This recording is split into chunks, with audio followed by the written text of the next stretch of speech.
You're listening to the only hour that ever was or ever will be. You're listening to the hour of the time, during which you will decide your future and thus our collective futures. I'm your host, William Cooper.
Tonight's program, ladies and gentlemen, comes from a book by Manly P. Hall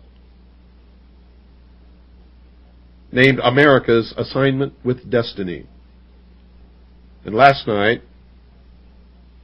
we had our young research assistant do the last half of the program, and we understand that some of his narrative could not be understood as it was his first try at radio broadcasting, and we're going to continue to work with him, and he's going to get better, and he's going to do some more programs on the hour of the time, because we like to share everything around here and give everybody a chance to be the best that they can be. So I'm going to continue tonight where I left off at the halfway point in the program to make sure that nobody misses any portion of any of this series. And we continue now. It was written that the Cholulans deeply admired Quetzalcoatl, the great priest, because of the purity of his life, the kindliness of his manner, and his doctrines of peace and brotherhood. He remained with them for nearly 20 years, slowly sickening from the poison which was destroying his body. At last he realized that his ministry was coming to an end, so he continued his long journey toward the mysterious city of Tlapalan, from which he had come. He turned toward the east and proceeded to the sea, which he reached at a point a few miles just south of Veracruz. Here he blessed the 4 young men who had accompanied him and bade them return to their homes with his promise that one day in the future he would return and restore his kingdom among them. Then the old and weary man called to the sea, and out of the waters came a raft of serpents. He stepped upon this strange craft and was carried away into the land of the sun's beginning. He left behind him a priesthood that perpetuated with esoteric rites the mysteries of the feathered serpent. There is every indication, folks, that the cult of Quetzalcoatl was kept secret, a precaution necessary in the face of the opposition of the primitive indigenous sects. There are several accounts of the death or departure of Quetzalcoatl. The conflict is due in part to the legends being derived from different tribes and in part to the Spanish methods of gathering the reports. Now, these invaders took slight interest in the native traditions until they had destroyed most of the available sources of information. Later, even the converted Indians were uncertain of their tribal history. There's reason to believe, however, that some sacred records were intentionally suppressed and were never available to the missionaries. The people of Mexico claimed to have sacred accounts of the mysteries of their religion and the origin of their race. There's mention of the divine book written by Tezcucan, a wise man or wizard whose name means Lord of the Great Hand. This was supposed to contain the account of the migration of the Aztecs from Asia. Baron de Waldeck claimed that the book had once been in his possession. De Bourbourg thought it was the Dresden Codex. The Bustamante wrote that native historians had a copy in their possession at the time of the fall of Mexico. Now, there's good probability that manuscripts of great value survived the Spanish colonial period and are still available to certain qualified persons. Augustus Leplangian, known to the Yucatecans as Great Blackbeard, was one of the few Americanists to be accepted into the confidence of the ever-reticent Indians. They told him enough to convince a thoughtful man of the existence of esoteric schools in the Mayan area. Quote, "That sacred mysteries," unquote, writes Leplangian, "have existed in America from times immemorial, there can be no doubt.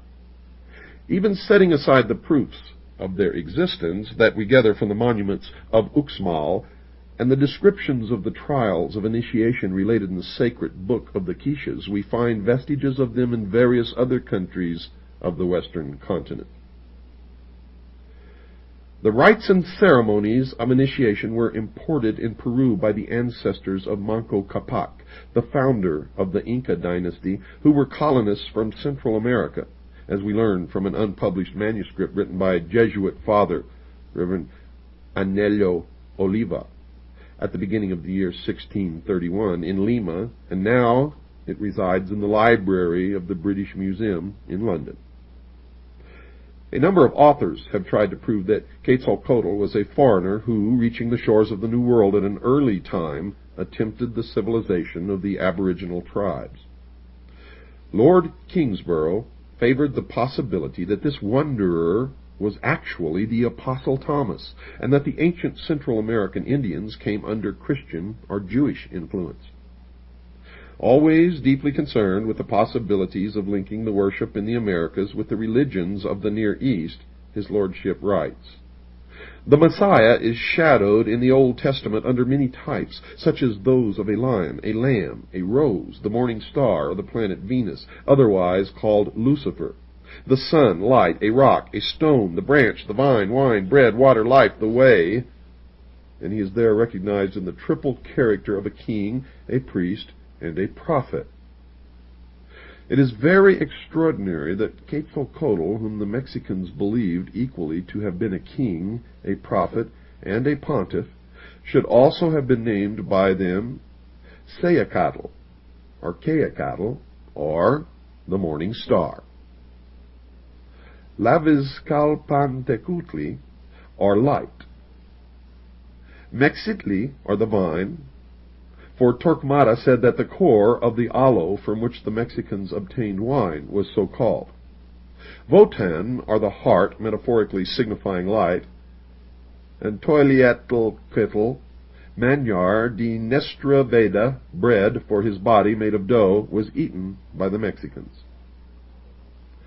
Las Casas, quoting Padre Francisco Hernandez, says that an old Yucatecan described the ancient religion of his people thus: that they recognized and believed in God, who dwells in heaven,